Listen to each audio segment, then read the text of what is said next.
Cinemassacre's Monster Madness. Every October, it's a tradition to watch the original John Carpenter Halloween. No doubt it goes perfectly with the season, but the movie itself celebrates the tradition of watching horror films because the characters are watching older films on the TV. Since then, it's been a familiar trope, the movie within a movie, some kind of make-believe horror on the TV to complement the actual horror that's taking place in the reality of the film. It sounds more cerebral when I say it out loud.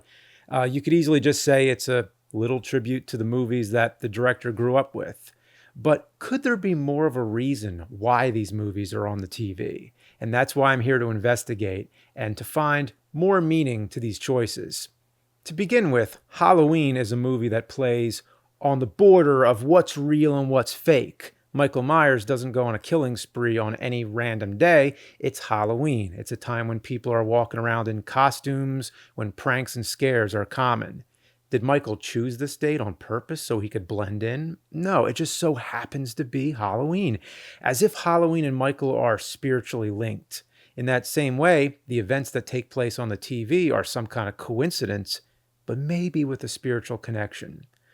The movie on the TV trope is kind of like a fake horror that lets your guard down before the real horror happens. That's when I began to wonder, is there any correlation between the films on the TV and the events of the film itself? To start with, when Annie picks up Laurie, she mentions there's a TV marathon that night. I plan on making popcorn and watching Dr. Dementia. 6 straight hours of horror movies. So it seems there's a horror host of some kind named Dr. Dementia.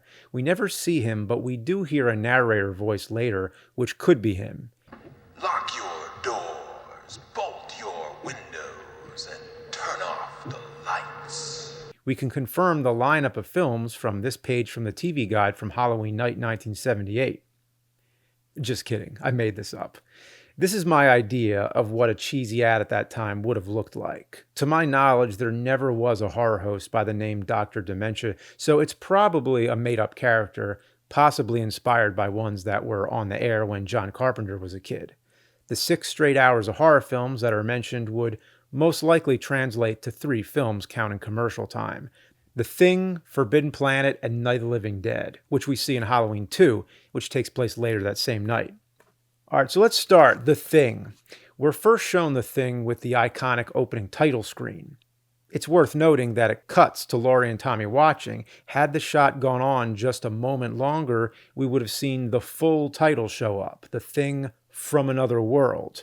Now, it was common to just call it The Thing for short. From the posters all the way to the home media releases, it was always known as just The Thing. But I don't think that's any coincidence that Carpenter omits the rest of the title, because when he remade it, he just called it The Thing. The original story was called Who Goes There, so even though his version follows the original story closer, he is referencing the original movie's title. So by shortening the title in both Halloween and in his remake, it could simply be said he just finds it shorter and punchier. But if you look more deeply, he may be trying to say The Thing is something more generic. It could be the thing down the street or the thing next door. Instead of from another world, it could be close to home. And in his remake, the characters are not fearing an alien creature so much as they are fearing each other. He even made a point to show the title out of sequence because 3.5 minutes earlier, Lindsay is watching The Thing. We don't see it, but we hear it coming from the TV, and it's a scene where the thing is attacking, as we can hear it growling.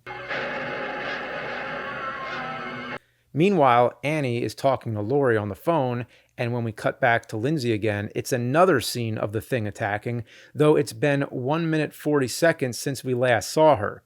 Another 1.5 minutes later, the title has only started, so the movie cheats time. There's no question about that. The films aren't going to line up in a perfect timeline. But if you want to repair the timeline, you could easily say, when we heard The Thing before the title, Lindsay was actually just watching the commercials, and it was an advertisement to say, stay tuned, The Thing is coming up.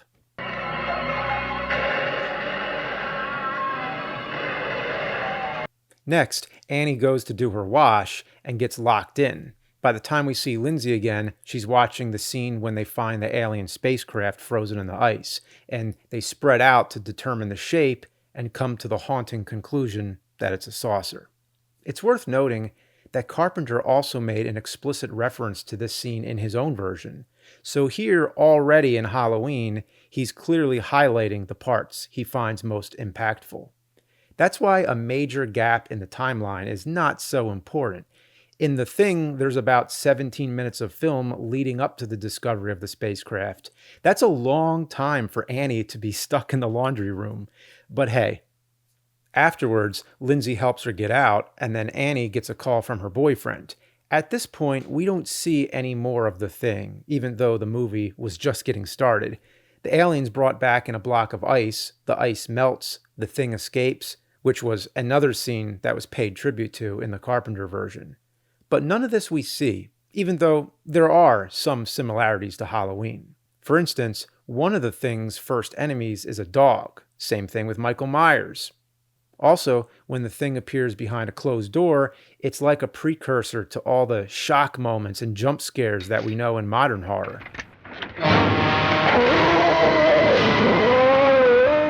Come on now. The majority of the Thing passes by while Annie abandons her babysitting duties and takes Lindsay to Tommy Doyle's house. When they arrive, we hear the narrator say, "And now, the horrifying conclusion to The Thing." And now, the horrifying conclusion to the Thing. So there is a big discrepancy in the timeline because there's no way it would have taken them that long to walk to Tommy's house. But while Annie's talking to Laurie, you can faintly hear the movie, and that is in fact the final scene. So there are times when it is accurate. The character, Dr. Carrington, in this final scene tries to reason with the Thing to communicate and learn from it, similar to the way Dr. Loomis has tried before to communicate with Michael, but he's already past that point where he has to seek out and hunt the evil which has escaped. At some point while Annie goes to her car, the Thing must be wrapping up. This is when they electrocute the Thing and Scotty delivers that famous closing line, "Watch the skies." Watch the skies, everywhere. Keep looking. Keep watching the skies. I like to think this happens right at the moment when Annie notices the breath on her windshield. So watch the skies could have been the premonition, more like watch your back. And this is when Annie's killed. Carpenter does one of his unsettling synthesizer shrieks here to accentuate the stabbing horror. But this sound could actually blend well into the opening electronic sounds of Forbidden Planet. That movie would have been starting right about now.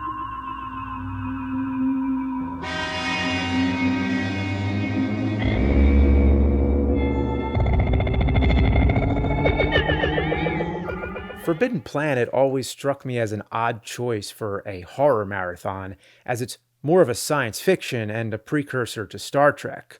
But deep down, it is a horror film, as it's about an id monster created from the subconscious mind of Dr. Morbius, who's been living on a distant planet. Early in the film, a crew aboard a spaceship come to his aid, and they don't know anything of the monster yet. But that early scene when they first touch down on the planet is seen while Lindsay and Tommy are watching. But here's where it gets interesting. Tommy gets up, goes to the window, and hides in the curtain to scare Lindsay. While this is going on, we're hearing the sounds of the spaceship descending.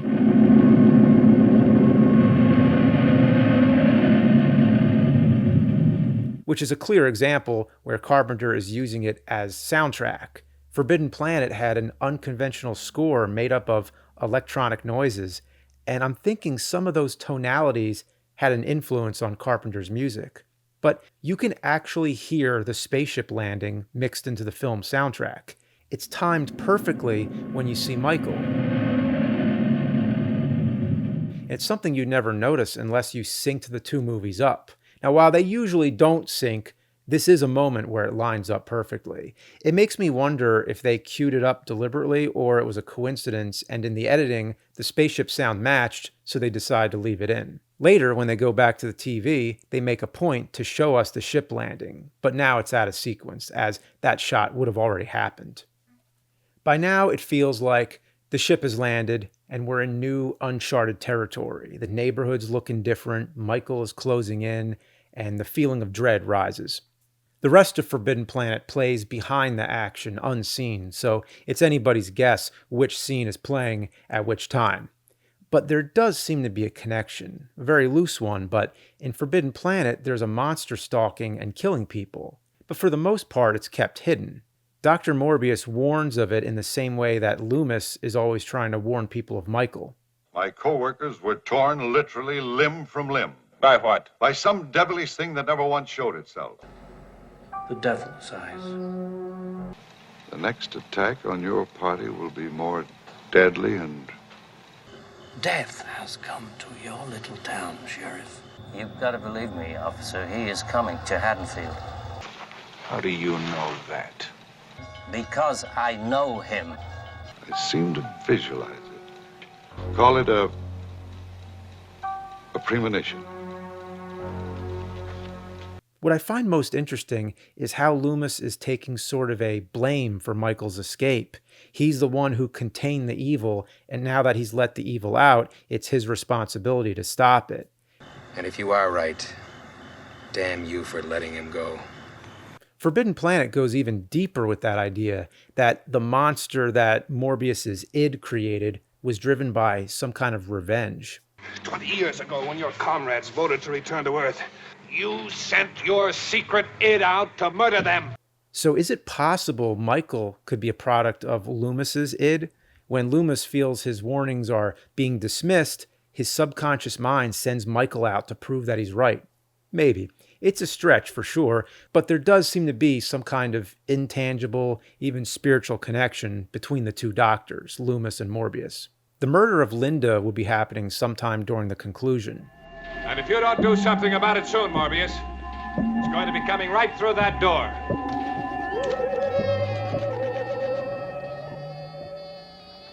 When Morbius accepts the truth and condemns his subconscious self, he destroys the monster, but kills himself in the process. We know that by the end of Halloween 2, Loomis will sacrifice himself as well. The most restrained character is Laurie. She seems the most introverted, and it isn't until the very end when she comes face to face with the threat of Michael. Just like Morbius and the monster were destined to face off, it seems fate has it that Laurie must meet Michael, and somehow this signals Loomis to appear, where he finally finds Michael and shoots him. But after all said and done, what could be keeping him alive? By the look on Loomis's face, I wonder, is the doctor's obsession somehow a key to Michael's seeming immortality? Forbidden Planet has a deep concept with the topic of the subconscious, though most people know the film for Morbius's assistant, Robbie the Robot, which is probably one of the most famous robots ever. By the time Halloween 2 begins, Night of the Living Dead has started. Next, a morsel of mind-melting madness. Night of the Living Dead. You sleep again. We don't see very much of the movie, so there's a lot of flexibility as to when it's all happening, and that's where the real fun begins. They're coming to get you, Barbara. Stop it! You're ignorant. There are many moments in the films that could match up. The first zombie attack would be happening just as the woman in the house notices the blood that Michael left behind. I'm getting out of here. Oh! No! Barbara runs from the zombie and ends up in a farmhouse. This kind of echoes the scene where the girl is looking through the house and is killed by Michael. Who is it?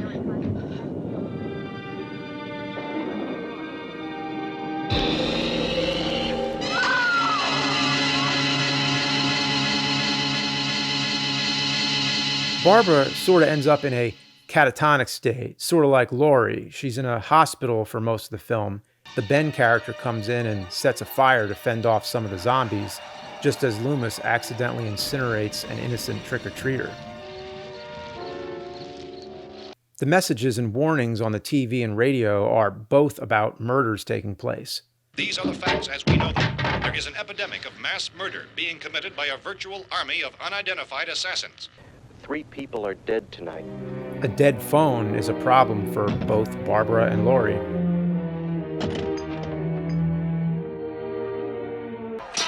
The zombies are attacking the house using rocks and anything they can find laying on the ground, while the people of Haddonfield are throwing rocks at the Myers house. It seems very much that the townspeople have become the classic angry villagers, or like a horde of zombies. A gas pump heats up and explodes just as Michael turns up the heat to a spa and melts somebody's face. The little zombie girl uses a stabbing weapon to kill her mother, while Michael uses a surgical tool to stab Laurie, but fails.